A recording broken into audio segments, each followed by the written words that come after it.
Try to chaperine, as some people do before the 3 weeks, and you put on your new jacket, your new suit, because you can't put it on.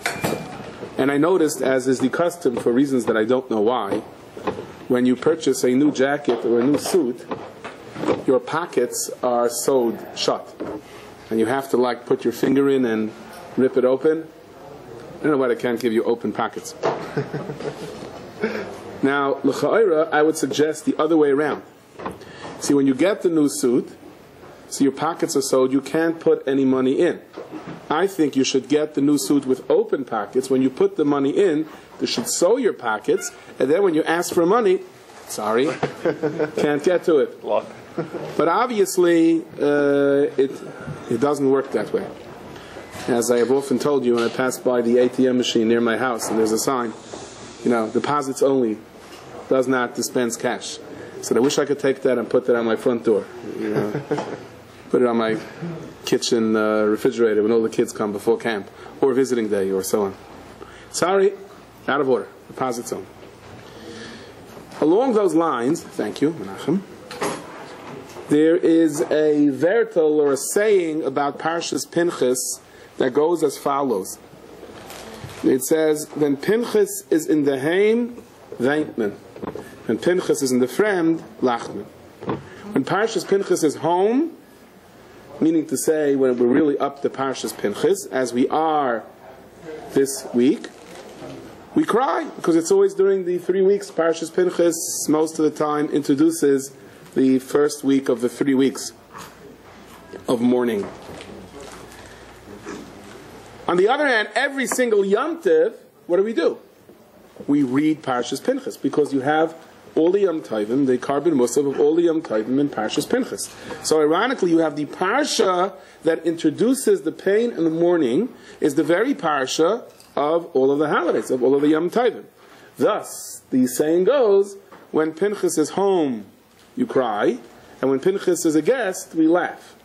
Which doesn't seem very fair to Pinchas, does it? When you're home, we're crying. When you're away, we're happy. So how do we kind of understand that? And one of the inyanim here, I think, is to show us that Charbin and Geula, destruction and redemption, is all one in one. In other words, every destruction only goes so far. And at the point that the destruction goes only so far, we immediately are led into Geula, led into redemption. When is Mashiach's birthday? Leidas Mashiach is on Tisha B'Av. It says that when the Romans entered the Beis Hamikdash, they found the Keruvim. Those are the two, I don't know what they're called in English, but the two angelic faces with the wings that were part of the Aron. They found them not only facing Zeh B'Zeh, but when they entered into the Beis Hamikdash, they found them in an embrace. Keruvim Ma'urim Zeh B'Zeh. So says the Gemara in Masechtas Yuma. Problem with that is, Gemara also says, when we do things right, then the Kruvim face each other and they smile. Then the Kruvim are not facing each other. They're angry at each other. You ever ride in a bus, you see a couple, he's looking one way, she's looking the other way, there's sorrows. Each one looks the other way to see if the other one's looking, and make sure you see that I'm not looking, and so on. But that's not a very good sign. So if there was any time in the history of Klal Yisrael that we should have been in a situation of Ein Oisin Ritzayin Shel Makayim, that we're not fulfilling the will of our Creator, then it ought to have been when? The time of the Churban. So how could it be when the Romans came into the Beis Hamikdash and they mocked this, but how could it be that at that time they saw the Kruvim, Urim Zeh B'Zeh, they saw the Kruvim connected? Now there are 3 basic answers to this. One is, my father's Rabbi used to share with me, that's from the Mizritcha Magid, it's brought down to B'nai Yisascha, that it's based on the dictum, on the halacha of Chayiv Adam Lifkoit es Ishtoi Koidim Shiyatza L'derech, that there is a halacha before a person leaves home on a trip, that he has to be together with his wife. That during the ahava, during the departing moments, are stronger than ever. I once accompanied someone in yeshiva to the airport. This person had no family. And I'll never forget what he told me as he was leaving. He said, it's awfully hard not to have someone to say goodbye to. that in Preda, in separation, there is ahava. Sometimes, ironically, much more ahava, much more love than there are when people are together. You can try to imagine a father who there's no choice, but he has to send the child away from home. So at first he's strict and he's angry, but at the point that there is no choice, he gives the child a kiss on his forehead and says, I love you, but you gotta go. We have no choice, you gotta go. The Chafetz Chaim, there was in Eretz Yisrael, there was one of the ministers all the way at the beginning, where the Charedim were having problems. What else is new? And he granted Lamaisa what they wanted. And they asked him, since when are you nice to Charedim? So he told them that he was in Radin, and he came to the yeshiva, and he started espousing his views of Haskalah. Right away they saw that Satayik Nishmetem is not good. And the Chafetz Chaim personally informed him that he has to leave the yeshiva. So he said, okay, he'll leave tomorrow. He said, no, I gotta leave now. He says, I have no place to go. So the Chafetz Chaim says, you sleep in my attic. So he went up to sleep in the Chafetz Chaim's attic. In the middle of the night, it was a little chilly, and suddenly he felt someone coming up the stairs. Now what's this? And the Chafetz Chaim walked in and took his own blanket or his own coat and covered him. And this is the person that he was sending out and throwing out of the yeshiva. So he said, maybe he threw me out, and he was right. But the warmth of that blanket kept me going. So a father sends out his son, but you give the son a kiss on the forehead, you let him know, I love you, but I have no choice. So there is an idea that at the point of separation, there's more closeness than any other time. And indeed, we find that during the 3 weeks, there's a lashon of Melech Besada, that the king is out on the field, that in a way, that son that turns around to his father before he's thrown out and asks him one request, is more likely to get it granted. So in a sense, there is a koyach hatfilah during the 3 weeks that may not be available throughout the entire year. Another answer as to why the Kruvim were embracing each other at the time of destruction, Rabbi Tzaddik says very simply, they started doing tshuva. The second the Beis HaMikdash went up, they didn't believe it was going to happen. Yirmiyahu kept saying this is going to happen. They did not believe it. And all of a sudden they believed it. What's that story that there's a boat that's about shaking in the waters and the waves are tossing it from side to side, and the captain gets on the loudspeaker system and he says, stop panicking. He says, I'm an experienced captain, I've been here all the years, don't worry. And the storm is raging higher and higher, and the ship is being tossed up and down. He says, don't worry. And then it's being thrown from side to side, and he says, don't worry. And it almost tips. He says, don't worry, don't worry. And finally it cracks in half, and you see both edges of the ship go up, and everyone's sliding into the water. They say, Captain, what now? He says, now? Worry, he says. I didn't believe there was going to be a Churban. Yirmiyahu Navi came, there was a Zechariah Navi, and they threw the rock at him, and then everything else is a story that they told the Baal Shem Tov about a certain person, a chashav, a person that Nebuch, that he was riding someplace and they threw rocks at him and he died. So he said, you should know that's the 7th time it happened to him. And that he was the first person that threw the stone at Zechariah Navi. When Zechariah didn't like the news, that they blamed the messenger. They didn't like the news that Zechariah said. So Rav Tzaddik says, Klal Yisrael really wasn't doing tshuva because they didn't really believe God was going to do this. But all of a sudden, when the Beis HaMikdash went up in flames, that split second, they started doing tshuva. And right there and then, the Kruvim were Me'urim Zeh B'zeh, were connected to each other. That's why Yirmiyahu Navi cried, if only he would have done this before. Okay.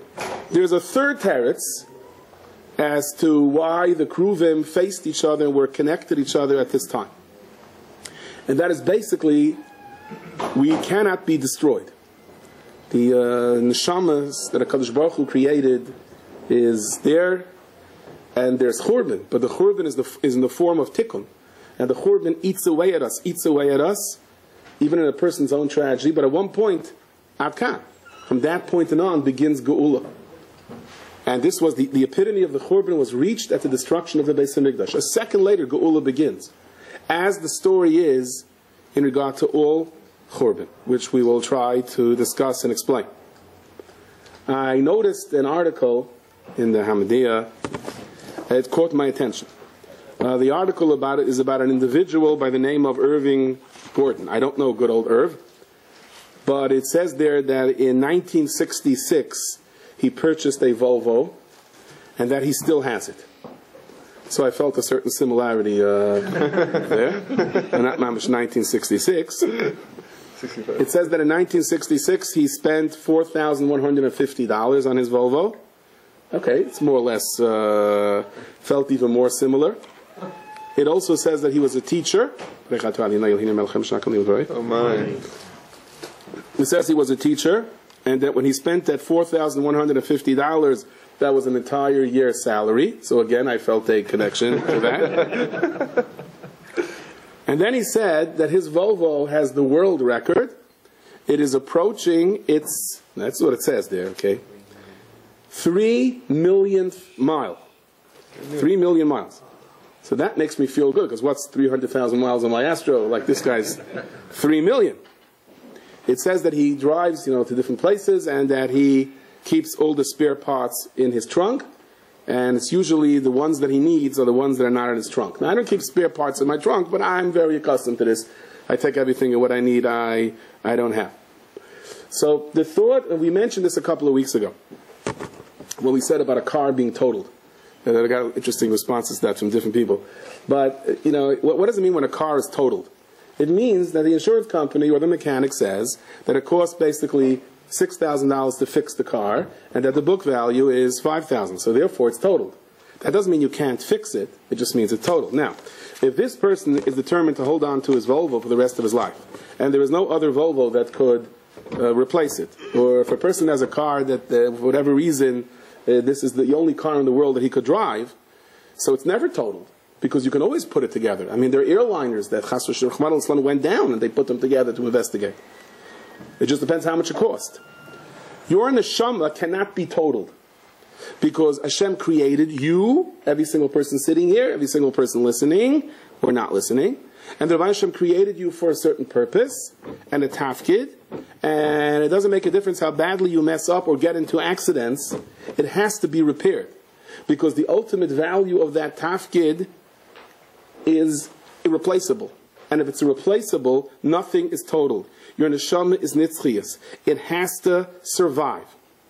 Now, there are only a certain amount of tzaras that a person goes through in his lifetime. That doesn't mean two people go through the same amount of tzaras. And it doesn't mean that two people react the same way to the ups and downs.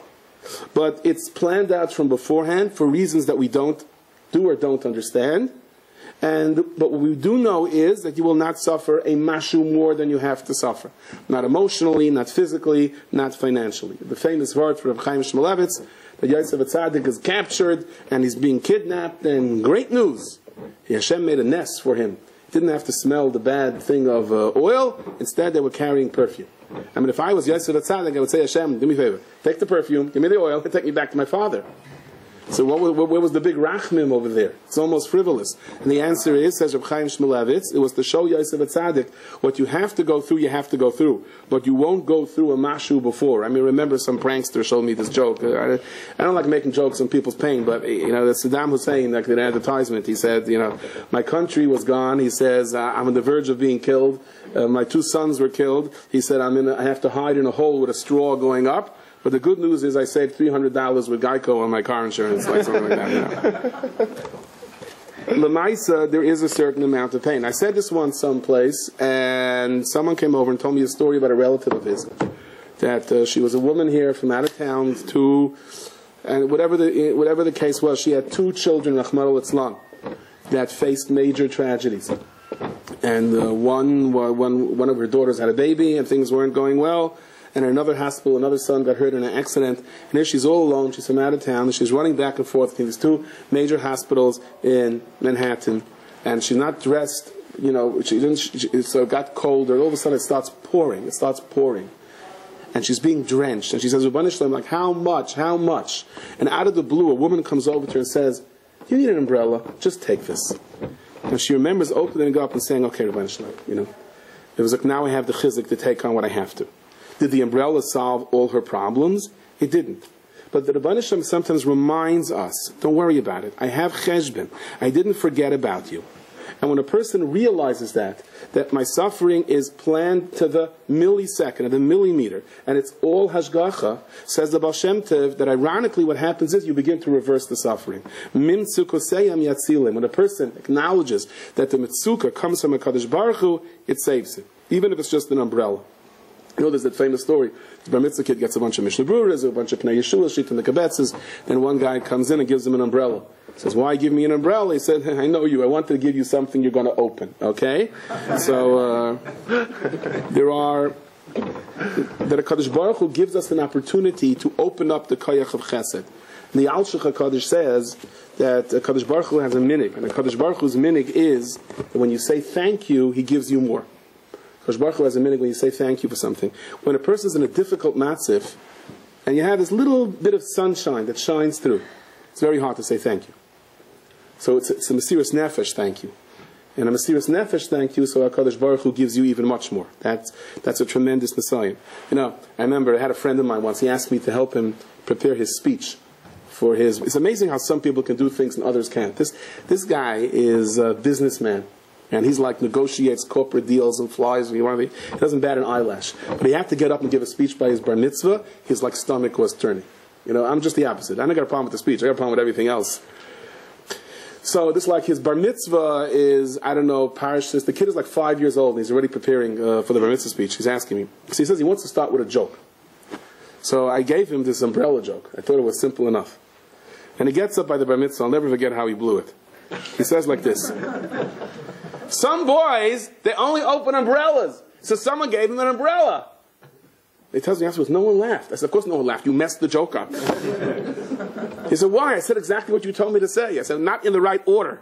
He said, you don't begin a joke with the punchline.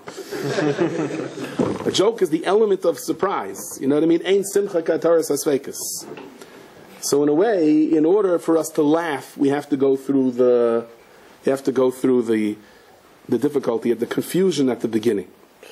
Or else we don't go through it. And those are things that we may or may not necessarily understand. Now, Pinchas, he took into consideration, as the Mefarshim explain, a lot of factors as to why he would be much better off not to get involved. No doubt his insurance agent said, do me a favor, don't kill anybody, okay? And his lawyer said, Mishtach Nishana. You don't have to, it's not the halacha. Pinchas made a cheshbon like this as a Tver Shlem. Now Pinchas always wanted to be a Kayan, but he was caught in the middle. We'll soon explain this. But basically the problem with Pinchas, the reason he wasn't an official Kayan, was because HaKadosh Baruch Hu gave an order to anoint, right, Aaron and his sons, and all subsequent generations are automatically Kayhan. There was no order to anoint Pinchas, so he doesn't get it to the Shemin and Mishcha, and he's not included in the next generations. So he was like caught in between the red tape, and he's not a Kayan.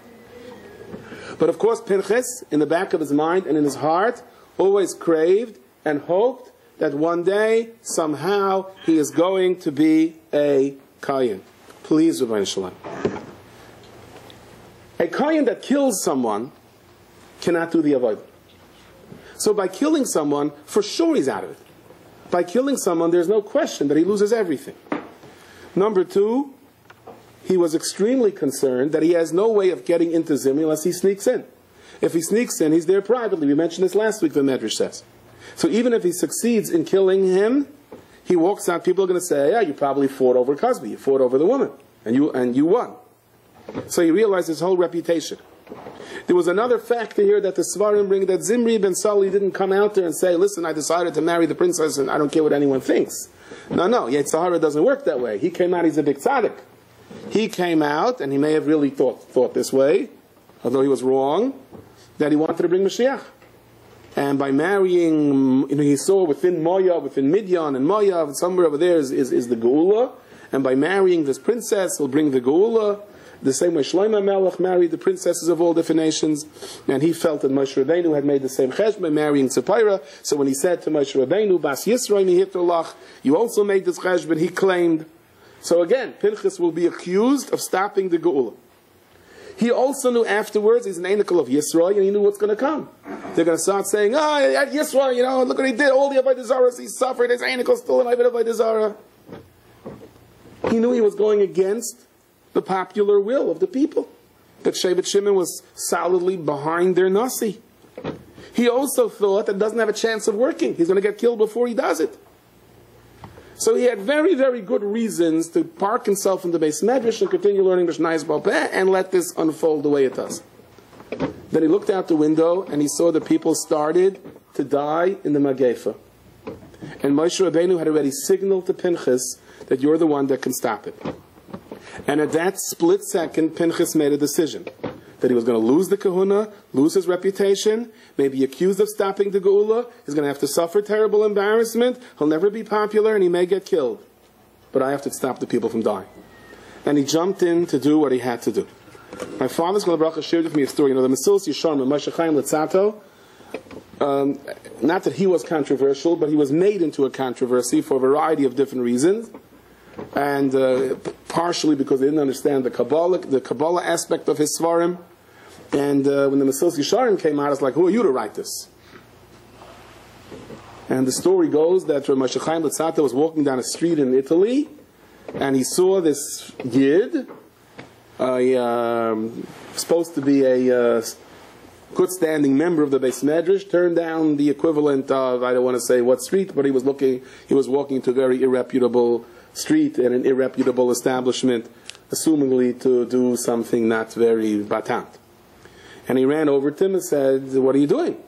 Are you throwing away your neshama? What's with you? So he says, well, a bunch of people saw me come here already. Yetzirah got the best of me. I'm already done for. I'm going to be thrown out of the community. My kids are going to be thrown out of school. I'm finished anyway. So his argument was, Nish Divel, Nish Yenavelt. I may as well engage in the type. But Moshe Chaim Luzzatto, being as astute and clever as he was, said, I have an idea. He says, a lot of people hate me, and they will love to catch me here. Say that you went in doing detective work because you followed me, and that you caught me, you'll pull me out, I'll play the act, and you'll say, you see why I was there? I caught him, I wanted to prove what a fake, phony, and fraud he is. And you are going to become an instant hero by my misnagna. And then your kids not only will be taken back into the yeshiva, they're going to be valedictorian. You're going to see, they're going to be shoot to the top. So he said, you're willing to go along with this? And he realized right now, either that or this Yid. He said, yeah. And he stopped for a second and said to himself, but nobody will ever learn my Svarim. If he would have gone through with this charade and people would have believed it, there would not be a Mesilas Yesharim in the Svarim Shank. It would only be after 120 you're going to come up there and find out, oh really, he's a big tzaddik? And he stopped for a moment and said, the Yetzirah always has cheshbonis, why it's best not to be Meiser Nefesh yourself. But right now, the Rabbi Shalom put me in this street with this person, gave me the idea, and he said, let the show begin. And he could have gotten an Emmy, an Academy Award. The guy pulled him out, and he said, I caught him, and the Misnagdim heard that. They came running, and this was blazing news on all the blogs. You know, this Rosh Chaim Luzzatto caught, you know, this guy who we thought as a Rosh, as a hero, he caught him. And in those days, Beis Din was able to give Malchus. So that's it. They set everything up on stage, and this was for real. And they got the belt ready, and this wasn't like Erev Yom Kippur. You got a little tap over there as a Zeichel and Malchus. This was the real thing. And Mesilas Yesharim was ready for it. And just as they're about to pick up the whip, and they're about to come down on him with the huge slicing into his skin, so this guy fainted. The one who Mesilas Yesharim saved. When he woke up, he says, I got to tell you the truth, I can't watch this. And he told them what happened. And when they heard what the Mesilas Yesharim was willing to do to prevent the Yid from sinning, suffice it to say that the Mesilas Yesharim was now on every shelf. He later said, if not for this story, he does not know if his Svarim would have ever been accepted. There is a time in our life where we have to make a decision. And the decision is whether we're willing to be Meiser Nefesh ourselves, regardless of what it is, for something that in our heart of hearts we are right. The chances are that that's the opportunity of a lifetime. Zok the Tfera Shloima, this is why Pinchas became a Kohen, because he was willing to give up the kahuna. Right? Now, so there's another lesson over here. Pinchas was in a difficult situation. He said, Rabbanu Shalom, what's this red tape, this bureaucracy? My mazel, because of when I was born, no Shemen HaMishkan, me. But me and my offspring will never be Kohanim because I was born in between here, in between legislation. Please, God, you can't do this to me. Yet, this set the stage for Pinchas to become a Kohen, not only a Kohen, but to represent Kahuna in a way that no other Kohen would ever represent. There are times in our life where it looks like we got so messed up. Nishtahi nishtaher. We're stuck between a rock and a hard place. We missed the deadline. You're running to the bank and the door closes and the guy just locks the door and you're begging and the deposit and he gives you this nice smile and walks away, shows you that, it's a minute after 3 and so on. And, right, Pinchas could have said that and said, the bunch of wants from me. Or he said, this is my situation, and that set the stage for his Mesiras Nefesh. If not for that situation, you wouldn't have a Parashas Pinchas. And we're going to see later, you wouldn't have a Geula either, because Pinchas is Eliyahu Hanav. So it's very important to understand, if you're ever stuck between a rock and a hard place, it's not a fluke, it's hashgacha. I remember, I just got married, and I went to a simcha in Montreal. I should have a red cent to my name. And I pulled into a gas station. I thought I had cash, filled up on gas. Ainly kasef. Now, I had a credit card in my pocket. Now, this may sound funny. I had that credit card in my pocket already 2 years. It was my father's credit card. He gave it to me on the condition that I don't use it, only for emergencies. So I never actually used it. But I guess this is an emergency, being locked up in some jail in Montreal. So I'm schmoozing with the guy back and forth, and he's laughing. I'm telling him the story. I'm schmoozing with the guy. And finally, he says, well, okay, you have your credit card. And I take out the credit card. I give it to him. He comes back to me. I kid you not. He says, it's expired. I said, when did it expire? He says, 5 minutes ago. And I look at the credit card, and I'm serious. The expiration date was 8/1/77. Okay? And it was 12:05 on 8/2/77. Which means that had I given him the credit card 5 minutes earlier, I would have gone through. All right? It just, I don't know, there's a leap second, I don't know, but Lamaisa, I said, I got to give it to you 5 minutes before I would have had it. He said, well, it's 5 minutes too late. What do you want me to do? It's not going through. So here I am, right? I said, like, only you can do this. There has to be a reason for this. Lamaisa, another yid pulled into the station, he lent me a few dollars. But there are times in life where it's so clear. And when you come out and you say, I just missed it. There's no difference between just missing it or missing it. It's either the one should want you to miss it or not miss it. You always see you're driving, you see a parking spot, and somebody pulls in right in front. What's the train yourself. Either it was basher to me to get the spot, or it was not basher to me to get the spot. There is no difference in this spot that somebody just pulled into a split second in front of my eyes. I hate to say in Borough Park, because something's happened as you're pulling into the spot, someone pulls in. But there's no difference in this spot or all the other cars parked it. It's either was, if you learn to live your life that way, don't you think it's just missing it? Either the hashgacha was that you should get it or not get it. Then life is a lot easier. So you can say, so why does God do this? Why couldn't he just have a car there? Or do you have to watch the car pulling in? He says, to remind you that all the other cars that are parked is also hashgacha. That you wouldn't realize unless you just miss it. That's what it is. So Pinchas just missed it. But that set the stage for what was going to happen. Now, how important is it for us what happened? Very important. It says, the Zohar says, as much as we understand this or don't understand it, that Pinchas was so frightened that it was parcha neshmasa. His neshama left him. And when it came back, it didn't come back alone. It came back in with the neshama of Nadav and Avihu. And as a matter of fact, some say that's pshat, Pinchas ben Elazar ben Aaron HaKayin, because now that the neshama of Nadav and Avihu came into him, he was actually ben Aaron HaKayin, not just Pinchas ben Elazar. Now, I don't know exactly what the Zohar, the beginning of Parashas Pinchas that they bring, goes into the whole inyanim of Gilgulim and shows how Nadav and Avihu, how you can have different neshamas in one person, how things can change. The Zohar even asks by Tchias HaMesim, which neshama gets up. I don't want to get into that now. I just want to say that there are two things. It's important to understand this. The Svarim explain this. There's something called the Gilgul neshama. That means that neshama comes back down to this world again. I'm here. And there is something called Ibur neshama.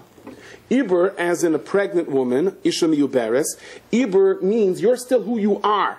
But there is such a thing as a neshama coming down. I don't want to use the word piggyback, because obviously that would not be the right word to use.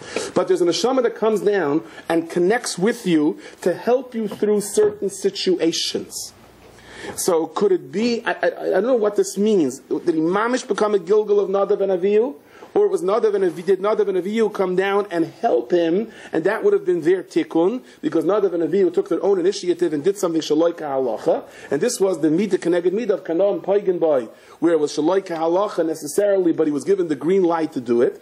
In a sense, it was a tikkun for Nadav and Avihu. Either way, what I mean to bring out of here, and the Svarim bring this out as well, Pinchas went into a situation where he felt, I don't have the power to do this. I'm not the warrior. I'm not going to be able to pull through. Yet he jumped in because someone had to be saved. And what happened is he got help from the Shamas and Shemayim. There are times in our life where we jump in and do things because it's the right thing to do, having no idea how I'm going to do it. And they say, how did I do it? And there are koiches in Shemayim that help you. There is such a thing as Ibur Neshama. As a matter of fact, the Svarim say that if you know that your father had a certain good midah, or a grandfather or a great-grandfather that was particular in a certain mitzvah, try to be careful with that mitzvah. Because what happens is it gives access to that grandfather or that grandmother, whoever it is, to come down and assist you and help you through difficult times in a pchina of Ibur Neshama. We're not on the darga to feel it. That would distort our pchira. But after 120 years, when we look back at the scenes of our life, we will see clearly, how did I make it through? Oh, you were with me, Zaidi. Shkayach. I felt it, but I didn't know what I was feeling. That is a concept of Ibur Neshama. I told you the story earlier in the year where got stuck someplace, and the AA came and they put my, the car on this flatbed truck, and I'm sitting in front with the cab, and we're driving through, and we're coming through the Lincoln Tunnel, and I noticed he has no easy pass, and he doesn't stop to pay toll. So as we drove through, I said to the guy, you're exempt from paying toll? He says, no, easy pass. I say, I don't see any easy pass. He says, your easy pass, right? The easy pass on top of the truck is what paid. Right? So they said, we don't know what pays. So I said, I could prove that my car is a 16-wheeler. Have it on the... Right, there are times in Shemayim that we have koiches. I think it's been a while since I tell you this story, but for those that didn't hear it yet. Gabadasi Ray, many years ago, I'm on the front road, and they asked me for... I had to get some kind of safer from a different camp. And they tried faxing the paper, didn't work. They said, he tells me that the custodian's going to drive it over. So I'm down on the road, I'm all alone. And I'm sitting next is a bunch of little kids, like the first graders, day campers with their counselor. And I'm waiting for the safer to come, that the custodian from this camp is going to come by. You notice when you're waiting for a car that comes by, you don't know it's you, it's him waiting for a taxi, you look at him, he looks at you, you both look by, I mean, I had it once. I slowed down in front of someone's house, and this lady jumped in with a bunch of suitcases, started yelling at me why the car service is so late. I didn't know how to break it to her, but I just asked her where she wants to go. I didn't take the tip, though. Now, so this car comes by, and inside there's these 4 dudes that look like they ate bicycle chains for breakfast. Didn't look like they're the ones that brought me the sefer. And story AB6, right? And they're coming by, and a little bit further down the road, there's this counselor, they stop in front of him, and it looks to me like they're asking him directions. So he's like pointing where to go, and all of a sudden I see something which I can't believe I'm seeing. They grab him, and they start pulling him into the car. And he's screaming at the top of his lungs, help, he's being kidnapped, and his little kids start crying, and I'm the only adult there. So what I do, I ran over to the car screaming, Shamrim, Matzala, Chapsam, something, I don't know what I was screaming. And by then, he's like halfway into the car, and I'm pulling him by his legs. And they're pulling him, and I'm pulling him out, and I had my 2 feet on the door of the car as the car is starting to move, and I'm trying to pull him out, and he's screaming at the top of his lungs, and I'm screaming. I mean, and all of a sudden I yank him out. We both fall to the ground. The car zooms off, but then everyone comes running, and I'm already beginning to think, hey, hero, flags are ringing. And everyone comes running, and I see the state police coming. I'm like, what happened? What? And the head counselor calls me over, and I say, what? He says, I don't want to say what he said, but he said, you just ruined the color war breakout. What did you do? I said, color war breakout? Well, that's what I did. These 4 guys turned around and came back, and to add insult to injury, they let me know that it's not that I pulled him out. They let go because they didn't know what was going on. This wasn't part of the script. I said to this counselor, Yechuchem, why didn't you tell me as I'm pulling you? He says, I thought you were part of the breakout. I didn't know. So here I am. I'm the laughing stock of it. I don't know what camps do this. I am not in any way giving a haskama to this. These color breakouts. Well, it's scaring the kids. I don't see the point in it. But the Maisa, because I didn't see the point in it, they didn't tell me about it. So they didn't tell me about it, so I was the fool over here. Maisa, someone comes over to me and he says, I envy you. I said, what exactly do you envy me? He says, Well, he said it in a nice way, even though you're like, you don't know the difference in a Volvo breakout and a kidnapping.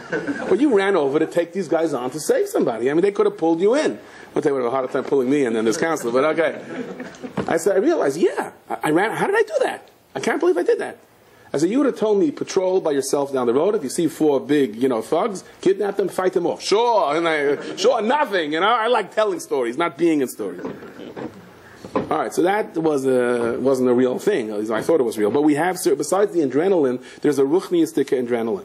There is a situation in Shemayim where there's such a thing as Ibr Neshama, where Neshama comes down and helps us through situations. And we can associate with that by doing things that that particular Neshama had a connection to. Another Inyan the Svarim say is when there's a bittul to a matzah. When a person resigns himself and says, look, I'll do my best, Rabbi Shalom, but I realize I'm in your hands. You also are privy to certain koiches, osiyata de shemayim min ha-shemayim. I was in a hotel past Shabbos, and I told that story, which I told you last week, about the guy with the Rebbe, with the davening. He said, I didn't believe my davening registered on the thing. Right?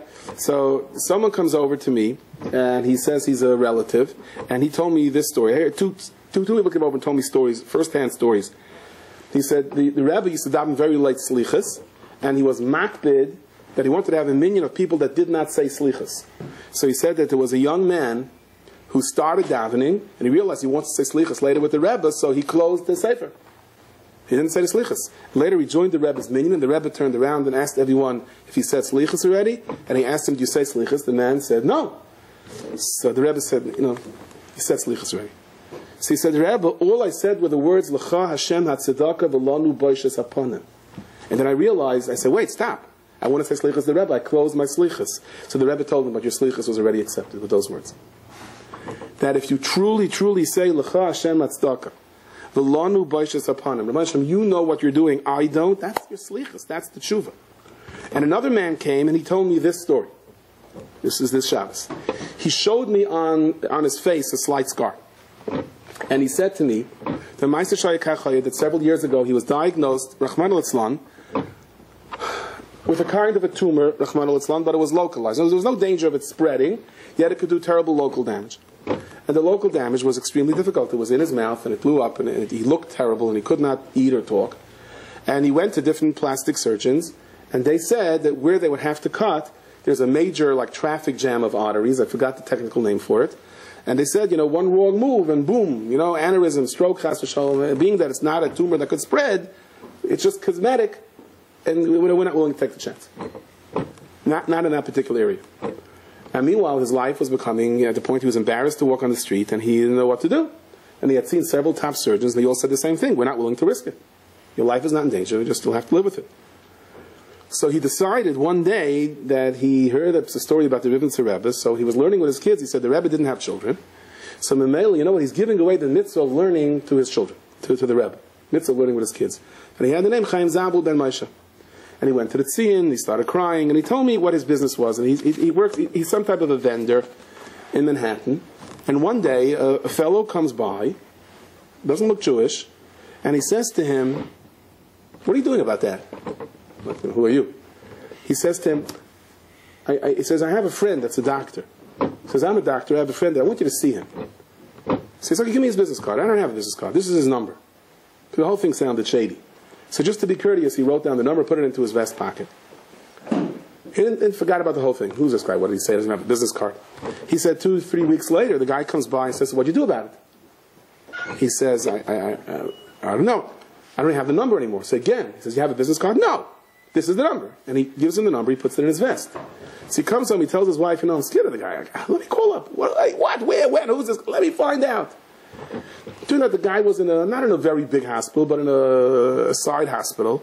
And he went over there, and the guy told him, yeah, let's schedule surgery tomorrow, we'll cut it out. He says to him, yeah, but Dr. A, B, and C, who are distinguished plastic surgeons, told me, about this. He says, Dad, he says, they're from the old school, don't worry. He says, I can handle it. He says, he doesn't know why. He said, okay, let's do the surgery. I said, you spoke to the Bikur Chaylim people? No. I said, why? I said, I don't know. Something came over me. I said, do it. Let's do it. He said, my wife thought I'm out of my mind. And they scheduled him for surgery. He said he had one nechama that he saw that this doctor was an assistant to a major story about Siamese twins that had to be divided, so he figured if he can do that, I guess he can do this. Anyway, he said, as he was going into the surgery, he said, what did I just do? He said, Imam said goodbye to his wife and everything else, and he was rolled out of surgery an hour later, and he was good to go. He says the guy did a perfect job. You could if he wouldn't have pointed out the scar, he wouldn't have seen it. And he says now he's already a very famous doctor, but at that point he had just started out. And he said he never saw this guy again that came and gave him the number. He just never ever saw him again. So he said to me, "You think it was Eliyahu Hanavi?" I said, "I'm not starting up with that." And I'll tell him what somebody once told me. He said, there's the famous story of Chaim Volozhiner. He said, with B'tachin you can get everything. And it was 3 a.m. in the morning. He was giving a vad then. And he said, somebody said, yeah, Chaim Volozhiner asked, what time is it? They didn't have clocks all over. And they definitely didn't, probably, Al-Kava did not take out their iPads to see the time. So nobody knew what time it was. So one Talmud in a sarcastic way said, well, if the Rebbe had B'tachin, you'd have a clock, right? 3 o'clock in the morning. Today, 3 o'clock in the morning, go to Shem Shabbos and buy a watch. It's not a problem. But here, Volozhin, So he felt a certain cynicism in the question. So Chaim Volozhin said, my father should see the story with me. Chaim Volozhin said, he said that if I have the B'tachin, I would have I would have a gold watch on a chain. And 2 minutes later, boom, the soldier runs in. And he has a gold watch on a chain. He says he's going into battle. He says they hate him because he's Jewish. He said it's a present from his mother. He's sure that he's going to be robbed in battle. If he gets killed, for sure they'll take it. Rabbi, hold it for me. So he says, I'm not holding it for you. I'm not Kentek Achrayis. He says, I'll give it to you b'matan. And he ran out. So I said, so because it was Chaim Volozhiner, we say it was a soldier. If it would have been a Rebbe, we would say for sure it was Eliyahu Hanavi. But I told the person, it doesn't make a difference whether it was a soldier or Eliyahu Hanavi. The point was Hashem sent the watch. So I told him, I don't know Hilchos Eliyahu Hanavi, but the point is Hashem sent someone to you. Not only did he send someone to you, to send you to this doctor that none of the Bikkur Chaylim's ever heard of, that was the only one that was willing to do it, but HaKadosh Baruch Hu put an urge within you to trust him, which doesn't make any sense. And you did it and it worked. There are times in our life where there's such a thing as an Ibur, and that's why it says that you should take a sefer and stay with it. All your life. Take your Mesos Yisharim, take your Chayvus Levavis, take a Chassidish sefer, whatever it is. And like this is your sefer, because you connect to the Mechaber. It says when a person goes to Beis HaChayim, to call an neshama, you give a pruta and you say, whoever calls me this neshama, I'm going to give this pruta to that neshama. And there is an inyan, there is a koyach of Ibur neshama. Today is the yard site of the Rebbe of the Rivnitzer, and his name was Avram Matisyahu. He was called the Stefan. He was the Rebbe of the Rivnitzer, he's the Rebbe of the Skolener Rebbe, he was the Rebbe of the Skver Rebbe, Schon Levracha. And he's buried now in the Nachos Yitzchak section in Bnei Brak. And many people go there, they say they have big Yeshuas over there. Now he was moved, his body was moved from Romania about 50 years ago to Eretz Yisrael. There's a whole story which I don't want to get into now. And his body was completely whole. And they say, I heard it one version that the Chazon Ish said, that they should keep the body out long enough in Eretz Yisrael, there's no Aron, so you could see, or something was Rav Landau, the Rav of Bnei Brak, that let everyone come and see. Now, I want to give you a little bit of, just to understand, there was the Baal Shem Tov who took over after the Baal Shem Tov, the Mezritcha Magid. Originally was the Baal Shem Tov's son who took over. After a year, his son said, my father came to me in a dream and said, I'm not the one, I should give it over to the Mezritcha Magid. Do not hold your breath for that to happen again. The Magid took over. The Magid had a son, Rabbi Avram HaMalach. He had a son, Rav Shalom of Pravish, and he had a son who was the Rav Yisrael of Rizhin, the Rizhina. The Rizhina had 6 sons. One of them was Rav Menachem Nachum of Stefanesht. This Rav Avram Matisyahu was an Einikel of the Rizhina. So I want to tell you three very short stories. One is by Kiddush Levana, that he was standing outside for Kiddush Levana, and the Russians came through with a pogrom, and everyone ran for their lives. And he didn't budge for the place. He just didn't realize what was happening. That's how Dovik he wasn't a Kadosh Baruch Hu. But what do we get out of that story? Like we get out of that Madrega. Somebody may even argue. I'm also absent-minded, even though that was not the reason he didn't see them. But I want to tell you this story: that the telephone just came out. It was in Romania, and he got a call from a desperate chassid. So the Rebbe picked up the phone. And this guy didn't think the Rebbes pick up phones, so he thought it was the Gabbai. He said, "I got to speak to the Rebbe right away. It's an emergency. Who is this?" So the Stefaneshta, the Heilige Stefaneshta, said, "This is Friedman." That's how he introduced himself. So he says, "Friedman, get off the phone and get me the Rebbe." So he told the Gabba, "Call me," because he didn't want to embarrass him to say, "Well, I'm the Rebbe." Both guys go, "Well, this way." I think there's a story where this is communism, where you know what the justice system looked like under communism. And so this guy came running and said, he was accused of a terrible thing. What should he do? It's a bilbo. So he told him, go hire a lawyer, a certain lawyer, give him whatever money it is, but give it to him when you come home. It's the first thing you should do when you get home. Don't even go to sleep. So he got home at 3 a.m. And he's a real chassid. So he knocked on the door. And the lawyer came running at the middle of the night. What is it? He says, I want to hire you for a case. 3 o'clock in the morning. You're out of your mind. Get out of here. So he said, I'll give you whatever you want. He takes the money out. So the guy, he's up already. He sits down. He curses him out. Why? 3 o'clock in the morning. My Rebbe told you, I'll take you and your Rebbe. Anyway, it seems that the next day the judge was sent off to Siberia for whatever reason. They found 3 potatoes in his black market thing for 10 years. And who did they appoint to be the new judge? This lawyer that he paid last night a very handsome sum. So suffice it to say that the judge saw the merits in the case his way. But he realized afterwards, had he waited till tomorrow morning, it wouldn't have happened. So I'm just saying, so how many times in our life do we have to do something right away? I'm in a situation where your wife, your husband, now, do it now. What do I do it now? Now I'm not in the mood. Do we know the chesed of the Kadosh Baruch Hu? Why now works? So l'chein amar lo hineni noitzen leis brisi shalom, says the Targum Yonis ben Azil and many others, that on Pinchas, v'yichila alma, and to be mevasa the geula b'soif yamav. And it says Pinchas the Elio. And again, how that works, nadav aviyu Elio, but somehow Pinchas becomes Elio Hanavi. And that's v'hini noitzen leis brisi shalom. Interesting part. How many times do you have the word in the Gemara? Teiku. Right? What does Teiku mean? Teiku is Rashi Tevis. Anyone? What's Teiku Rashi Tevis? Everyone knows Tishbi Yataritz, Kushis Vavais. So I once had a Rabbi, he was not a Chassidish Rabbi, and he said, that's what the belt says. Who says? Tishbi Yataritz, Kushis Vavais. That's a Chassidish Shazach, he said. Okay. So I said, so what does Teiku mean? He says, Teiku means it stayed that way, like Toka, like, it stayed. No one knew, it's a vertal. He says, it became Pashup Shad. He was all upset about it. So then I saw the Ber Moshe brings from one of the Perushim on the Zohar. So he says that Teiku is Tishbi Yataris Kushas Vabayis. But he says, he thinks Teiku is as follows. Teiku is, it stays that way. No, the Litvish Rebbe is right. But this is how he explains it.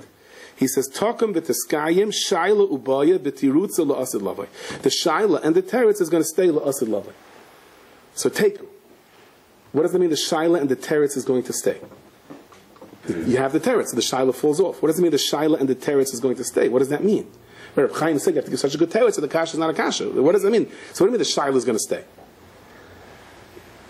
There's a story, and I heard this on an interview today, a couple of us, but it's a great story. It happened exactly 8 years ago. So they interviewed the person. There was a kid in a camp, and in the middle of the night, a boiler went, and in a second, the whole bunk was ablaze. And one of the kids woke up, ran out, was screaming, ran into the shul. The head counselor was there, dashed into the building. He wakes everybody up. Out, out, out, out. It seems, it is in camp. Guys sometimes make these little mechitzas for themselves. They want like first-class cabins. So this kid hung a bunch of towels around him, his thing. So no one knew there was a kid there. And he didn't wake up. No one woke him up. By the time he woke up, he jumps up and he was surrounded by flames around and around. Couldn't breathe, couldn't see, and they're trying to take a head count outside, and they realize he's inside, the place is on flames, he can't make it to the door, and he just, out of desperation, charges toward the wall and comes crashing out of a window.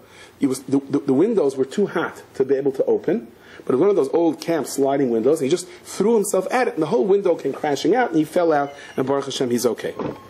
So he said a story. He said, Lamaisa, they were complaining about these weak sliding windows, that the mosquitoes are getting in. So the camp ordered good, insulated, solid, double glass windows that go up and down. And when it came to his bunk, they ran out of money. And he was screaming, why our bunk? Always our bunk. We wrote that. He went to sleep so angry. So he realized afterwards that the other window would have not fallen out. That this window saved his life. Okay? Fine. So I'm asking you a shaila. So God is so kind. He left that window. I have a better idea for God. Don't make the fire. Right? So Elamai, there are things that we don't understand. So very often in this world we see, it was a hardship and the hardship saved us. Oh, there's hashgacha. You don't understand the hashgacha because you're still left with the question that Rabbi shouldn't have to make the hardship. Elamai, there was a reason that we don't understand that HaKadosh Baruch Hu had to make the fire and for him to fall out the window. And that's what Teiku means. Teiku means Eliyahu is not only going to give the teretz. Eliyahu is going to explain the kasha. So Eliyahu will come and say, so-and-so was sick, he had to die because the Shama wasn't sick. So why did everyone else have to suffer? Eliyahu's not going to come just and give tirutzim. He's going to explain why the kasha had to be a kasha. Why it wasn't just that the Kadosh Baruch Hu doesn't make the fire. It had to be this way. And I once heard a word, that's what it means, Teimunah Chachi Yavi Eliyahu. Right? You put it down till Eliyahu Navi comes. So what's Eliyahu going to do when he comes? Teimunah Chachi Yavi Eliyahu. Eliyahu's going to say who it belongs to. Yeah. You know what else he's going to say? He's going to say why it had to lay by you all these years. He's going to explain why the solution only came through the problem, why this was your tikkun. That you had to be a Shomer Aveda this whole time. That's what he's going to explain. So that's Pinchas. Pinchas is Yom Tov. In the remote distant, we'll see that it's all Yom Tov. Even though at home sometimes things are difficulty. No, we don't have Yom Tov every day. We have the everyday grind. But within the everyday grind, we see Geula. So my dear friends, you can have a 1966 Volvo, 3 million miles. You can keep replacing the parts. And you can say, wow, 3 million miles. You know something? Our survival in Gullus is a much bigger nest than a 1966 Volvo. A much bigger nest. Today's the yard said the time of Devaira. They said that the limit of time of Devaira that the Chaim said is a school against Yana Machla. Say one thing that he says. The Ramak, when he was nifter, the Arizal said on him, there's no reason that he died. It had to be because of the Chet Eitzadas. In other words, there are things that we don't understand. He says when a person does an Aveira, he creates a mashchis. He creates a tangible reality of destruction. And this destruction says, feed me. And God should say, I should feed you. Go to the guy who created you. Rob him of every penny that he has. But Hashem doesn't do that. Hashem feeds him. To give the person an opportunity to do tshuva. Hashem feeds your power of destruction. So he says, when you don't want to do a favor because you're angry at someone, think about what Hashem does for you. You know, the Chabina Rav was in Siberia and he had like a gabbai. And the gabbai once pricked him by mistake. And he said, oh no, I'm never going to get out of Gehenna. He said, I promise you, I'll take you out of Gehenna. 30 years later, and as you saw, before the Chabina Rav was nifter, he called this guy over. He said, remember, I told you I'm going to take you out of Gehenna? Yeah, don't make it too hard for me, okay? Like, don't make me go in very deep to get you out. Every neshama has a tikkun. There's no such a thing as a Volvo that's too old. There's no such a thing as a neshama that's too old. Our job is that we shouldn't make it too hard for Hashem, for us to have that tikkun. Very, very, very, very, very, very much.